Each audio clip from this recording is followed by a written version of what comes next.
A rude visitor. I declare I don't know what makes me so nervous this afternoon. I have the strangest feeling, just as though something were about to happen. As Nancy Drew expressed the thought aloud, she tossed aside a book she had been trying to read and restlessly crossed the living room to glance out of the window. She was alone in the big house, for her father, Carson Drew, had been called out of the city on an important law case, and Hannah Gruen, the housekeeper, had taken her day off. Usually, Nancy enjoyed a book, but on this particular afternoon she had been unable to interest herself in anything. For no apparent reason, she felt nervous and uneasy.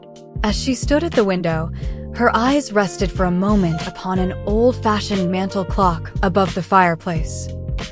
The timepiece aroused pleasant memories, for it had been given to her as a reward for her service in solving a baffling mystery. Nancy smiled. "I know what's the matter with me," she told herself. "I'm aching for another adventure. That's all the good it will do me, too."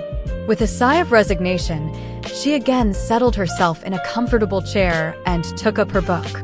She had read scarcely a page when her attention was attracted by the sound of a heavy step on the front veranda.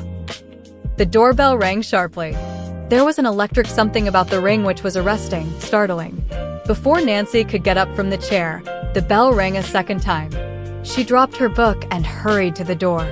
Opening it, she stood face to face with a man she had never seen before. He was unusually tall and thin with spindling legs which gave him the appearance of a towering scarecrow. The illusion was heightened by his clothing, which was ill-fitting and several seasons out of style. Nancy could not help but notice several grease spots on his coat. However, it was not the man's clothing or miserly appearance which repulsed her, but rather his unpleasant face. He had sharp, piercing eyes which seemed to bore into her. Nancy was permitted but an instant to appraise her visitor, for as she opened the door he stepped inside without waiting for an invitation. This rude action somewhat nonplussed her, but she was too polite to show her displeasure. "I am Nathan Gambit of Cliffwood," the man told her bluntly. "I want to see Carson Drew." "My father isn't here now," Nancy explained quietly. "Where is he?" Nancy did not like the brusque way Nathan Gambit had of asking questions, but she answered him politely. "Out of town on business. But I must see him." "I'm very sorry," Nancy returned patiently, "but it is impossible. He won't be back until late this evening." "If you will come back tomorrow." "Tomorrow won't do." "I want to see him now," he demanded. "Can't you understand that my father is out of town?" Nancy asked a trifle tartly, for she was beginning to be irritated. "If you want to leave a message, I'll give it to him as soon as he comes in." "I don't want to leave a message. I came after those papers." "Did your father leave them for me?" "I don't know what papers you mean." "Oh, you don't, eh? Well, your father knows all right. Just ask him about Nathan Gambit's property rights on the river, and he'll tell you all about the nasty deal he and his friends tried to slip over on me." "What are you talking about?" Nancy demanded sharply. "Have you lost your senses?" "I've just come to, that's what I've done. Maybe you don't know about it, but I own some property down along the river. Your father induced me to sell a piece of it at a ridiculously low figure. The land is worth several times what he paid me for it. I'm not going to let anyone put over a raw deal like that. I want the deed back or my price, and Carson Drew is going to give it to me too." "You don't know what you're saying," Nancy said icily. "My father wouldn't cheat anyone out of a cent." "Oh no," Nathan exclaimed sarcastically. "I suppose he's in business for his health. He's not in the business of taking what doesn't belong to him, that's certain," Nancy retorted hotly. "If you have anything coming to you, I'm sure it will be turned over to you just as soon as my father returns." "Just as soon as he returns, that's good," Nathan sneered. "Like as not he's hiding somewhere in the house this very minute." "How dare you insinuate such a thing?" Nancy cried angrily. "I'm alone in the house."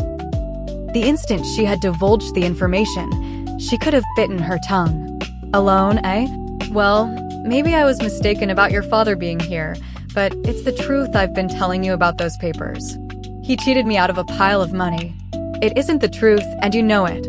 I've listened to you just as long as I intend to. You ought to be ashamed to come here and say such insulting things about my father. Now I wish you'd go. I'll not stir until I get my papers." "I've told you I don't know a thing about your old papers." They're here someplace. I know they're in the house. Will you kindly leave? Just try to put me out if you think you can. Nathan Gambit said, with an unpleasant leer. You know more about those papers than you let on. You're crazy, Nancy snapped. She was so exasperated that she could not keep her temper in check.